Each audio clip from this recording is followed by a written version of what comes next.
Bunu kılsanız цифровизация. Анан кийин контакт врач менен пациент контакт түз болот, телефон аркылуу. А буну жок кылбайынча, өзү келип врачка бармайынча, ал врачка кызмат көрсөтө албайт. Ошон үчүн мунун баарын жөнүш керек дагы.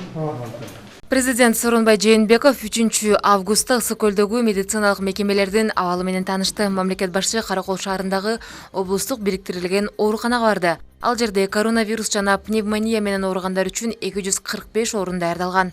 Мындан тышкары облустук оорукананын карамагында ремонтко муктаж 2 имаратта кошумча 175 орунга жеткидей жай бар. Аны уюштуруш үчүн 20 миллион сом зарыл. Президент аталган оорукананын жамааты менен жолугушуу учурунда өкмөткө аймактардагы кароосуз калган имараттарды тактап чыгууну тапшырганын билдирди.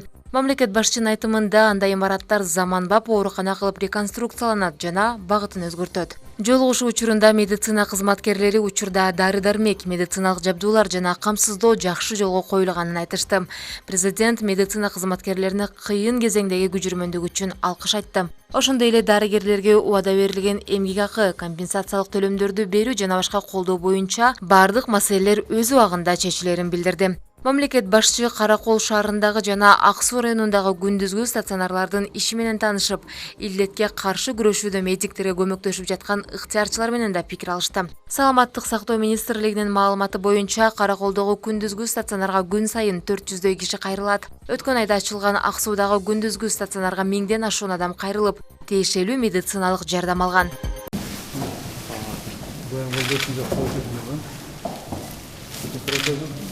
Бүгін түштігече баш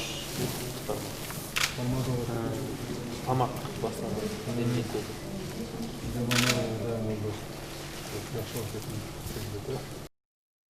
Иш сапардын алкагында мамлекет башчысы Ысык көл облусунун ички жолдорунун курулуш иштери менен да таанышты. Учурда Каракол шаарында башкы көчөлөрдүн бири болуп саналган Жусуп Абдрахманов көчөсү оңдоп түзөлүүдө.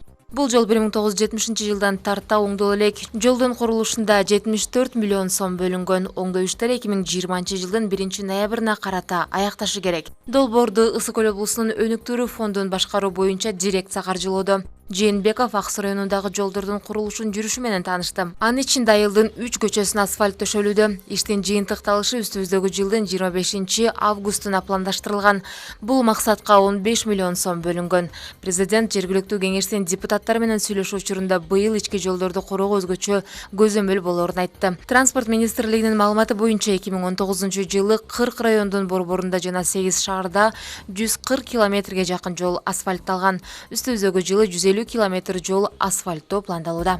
Ал эми нарында жугуштуу ооруларды дарылай турган 70 орунду бейтапкана курула баштады. Бул тууралуу республикалык штабтан билдиришти. Маалыматка караганда, пандемиядан улам учурда өлкөнүн бардык аймактарында эски имараттар капиталдык ремонттон өткөрүлүп, оорукана катары пайдаланууга даярдалып жатат. Нарын шаарында капиталдык ремонттон өткөрүүгө ылайыктуу имарат болбогондуктан республикалык штабтын чечими менен жаңы имарат курулат. Ал үчүн Нарын облустук бириктирилген ооруканасынын аймагынан жер аянты бөлүнүп, курулуштун алгачкы жумуштары башталды. 70 орунду оорукананын 20сы реанимациялык орунга ылайыкталат. Талап боюнча оорукана 1 айдын ичинде курулуп бүткөрү күтүлүүдө. Президент Сооронбай Жээнбеков аймактарда бош жаткан имараттарды оңдоп түзөп, оорукана катары пайдаланууга берүүнү тапшырган. Орусия Кыргызстан менен эл аралык аба каттамдарын жандантуу сунушуна макул болгон жок. Бул тууралуу Жарандык авиация агенттигинин директору Курманбек Акышев билдирди. Анын айтымында азырынча чартердик каттамдардын саны көбөйтүлөт. Эл аралык аба каттамдары август айы ичинде толук ишке ашпайт. Түркия менен чартердик каттам көбөйтүлүп, аны Turkish Airlines, Pegasus жана авиатрафик компаниялары жүргүзөт.